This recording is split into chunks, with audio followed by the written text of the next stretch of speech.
Today is April 14th. Welcome to Big Book Daily. My name is Rob. I am an alcoholic. It is a thrill, honor, and joy to be here with you today as we journey through the Big Book of Alcoholics Anonymous and the 12 Steps and 12 Traditions. Today out of the Big Book, we're on Chapter 7, Working with Others. We'll read page 90. Out of the 12 and 12, we're on Step 12. We'll read page 113. And of course, we'll read the 24 hours a day in daily reflection. So with that, hope you all are doing well this morning, my friends. Life is good over here. I am recording this one in the evening, kind of preparing, right? Usually I record in the mornings, but I'm recording a little bit ahead because I'm preparing for a big night of hockey. Meaningful games. And yeah, I know I'm going to have to, okay, usually what happens because I'm old is I'll probably make it to like the first period, then I fall asleep, right? And then I watch the rest of the game in the morning. Well, this one I want to try to watch all the way through, and I'm living on the wild side. I'm going to try to stay up till maybe 10:30, maybe even 11, because I got 2 games to watch. So now that I say that, about 8:30 at night, I'm going to be out. but anyway, my friends, I hope you all are doing well this morning. It's another day sober. And I just got back from a meeting not too long ago, and I heard something, it's just so much wisdom. But one of the ones I'll share real quick, since it's on the top of my mind, is the opposite of addiction is connection. And I heard that from one of my buddies in one of the NA meetings. Big fan of NA, a big fan of recovery, and just some great wisdom. So with that, let's go ahead and get to the good stuff.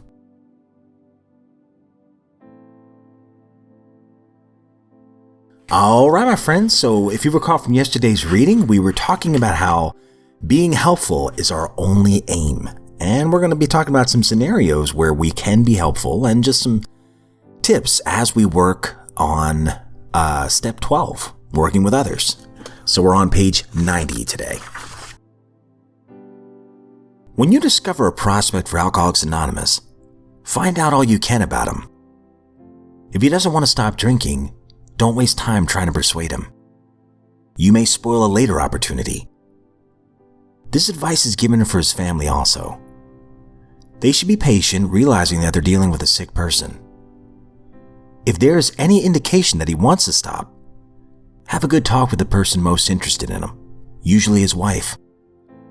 Get an idea of his behavior, his problems, his background, the seriousness of his condition, and his religious leanings. You need this information to put yourself in his place, to see how you would like him to approach you if the tables were turned. Sometimes it's wise to wait until he's on a binge. The family may object to this, but unless he's in a dangerous physical condition, it's better to risk it. Don't deal with him when he is very drunk, unless he is ugly and the family needs your help. Wait for the end of the spree, or at least for a lucid interval. Then let his family or a friend ask him if he wants to quit for good, and if he will go to any extreme to do so.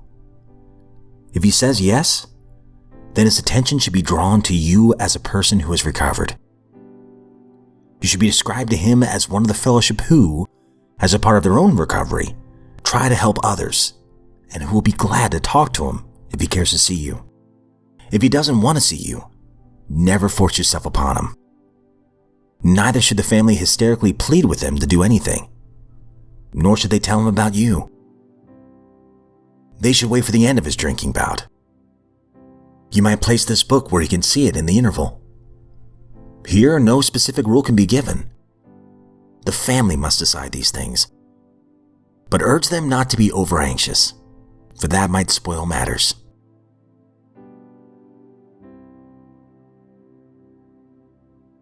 Out of the 12 and 12, we're on step 12. Having had a spiritual awakening as the result of these steps, we tried to carry this message to alcoholics and practice these principles in all our affairs. Page 113. The best intentioned of us can fall for the 2-step illusion. Sooner or later, the pink cloud stage wears off and things go disappointingly dull. We begin to think that AA doesn't pay off after all. We become puzzled and discouraged.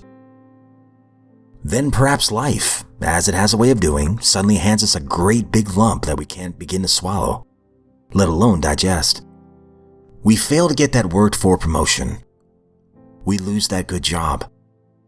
Maybe there are serious domestic or romantic difficulties. Or perhaps that boy that we thought God was looking after becomes military casualty. What then? Have we alcoholics in AA got, or can we get, the resources to meet these calamities which come to so many? These were the problems of life which we could never face up to. Can we now, with the help of God as we understand Him, handle them as well and as bravely as our non-alcoholic friends often do? Can we transform these calamities into assets, sources of growth and comfort to ourselves and those about us? Well, we surely have a chance if we switch from 2-stepping to 12-stepping. If we are willing to receive that grace of God, which can sustain and strengthen us in any catastrophe.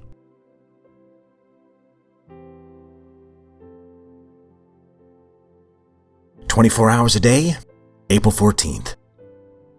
AA thought for the day. A police captain once told about certain cases that he had come across in his police work. The cause of the tragedy in each case was drunkenness. He told his audience about a man who got into an argument with his wife while he was drunk and beat her to death. Then he went out and drank some more. The police captain also told about a woman who got too near the edge of an old quarry hole when she was drunk and fell 150 feet to her death.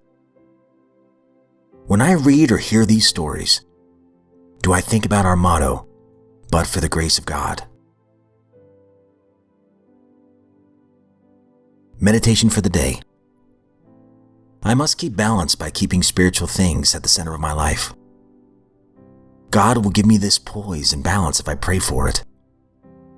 This poise will give me power in dealing with the lives of others. This balance will manifest itself more and more in my own life. I should keep material things in their proper place and keep spiritual things at the center of my life. Then I will be at peace amid the distractions of everyday living. Prayer for the day. I pray that I may dwell with God at the center of my life. I pray that I may keep that inner peace at the center of my being.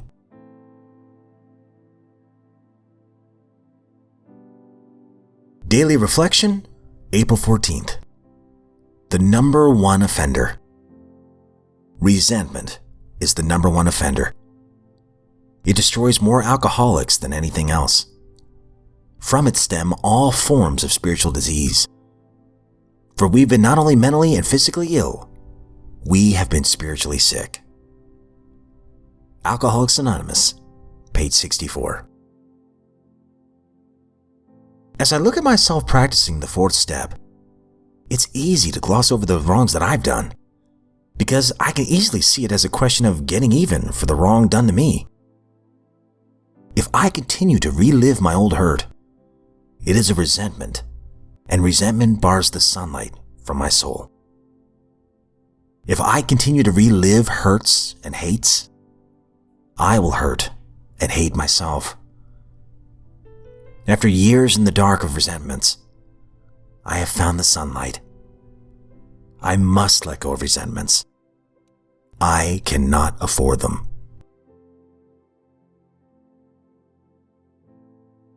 All right, my friends, that concludes today's reading. And real quick about that daily reflection, man, resentments, right?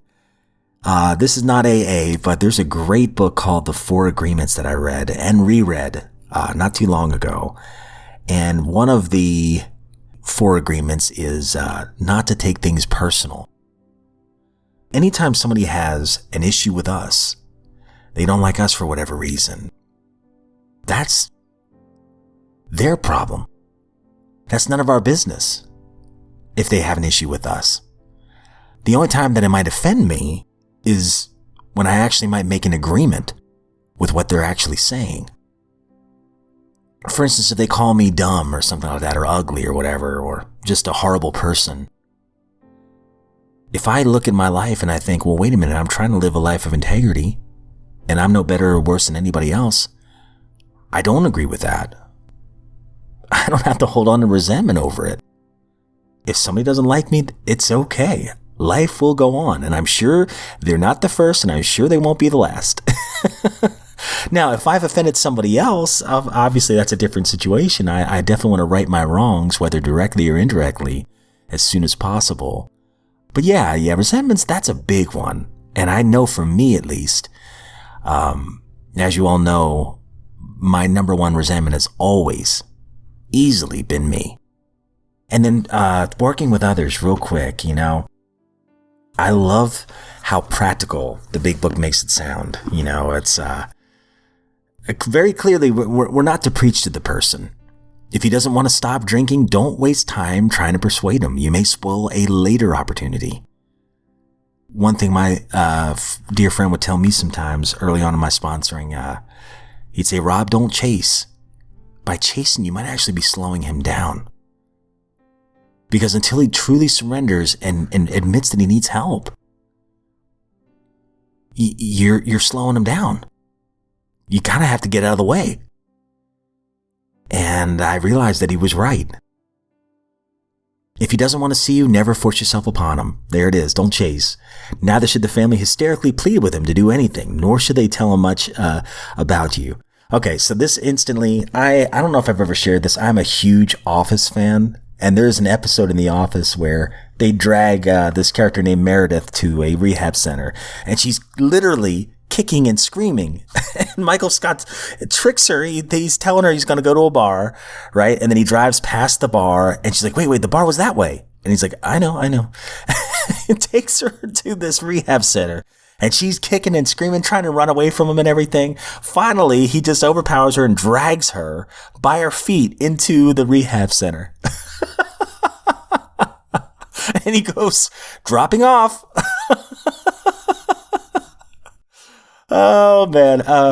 But, that's not exactly how it's supposed to work. At least that's not worked in my experience. It's all about, as the 12 and 12, I'm pretty sure it said, the only step we can get 100% right is step one. That we should try our best to get 100% right is step one. Admitting we're powerless over alcohol, that our lives have become unmanageable. Just basically admitting we need help. But until we admit that, there's not a whole lot that can be done. I can't force anybody against their will to be sober. I just can't. As much as I would want that for them, I can't. That's something I'm powerless over. Other people. But I just love how practical this chapter is. Talking about a lot of very specific scenarios. And, I heard this acronym today as well. So like I said, it was a great meeting.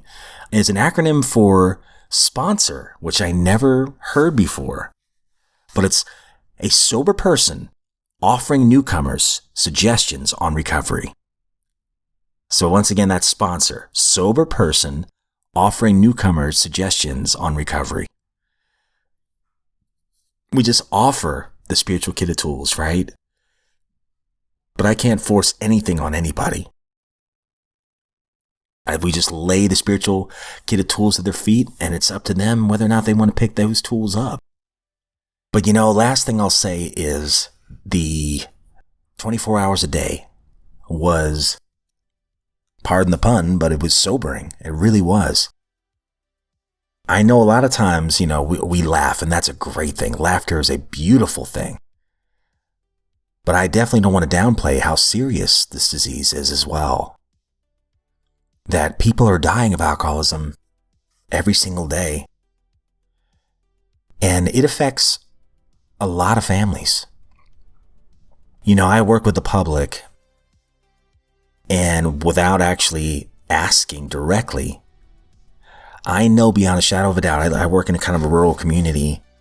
I know beyond a shadow of a doubt that just about every person that I work with most likely has at least one family member or knows somebody in their circle that is suffering from addiction, whether it's alcohol or drugs or anything else for that matter. It's serious. It's out there.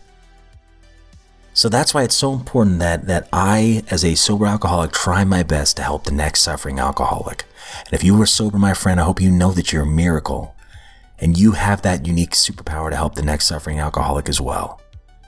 And if you are not sober today, I hope you know that you're a miracle as well. That you have great worth.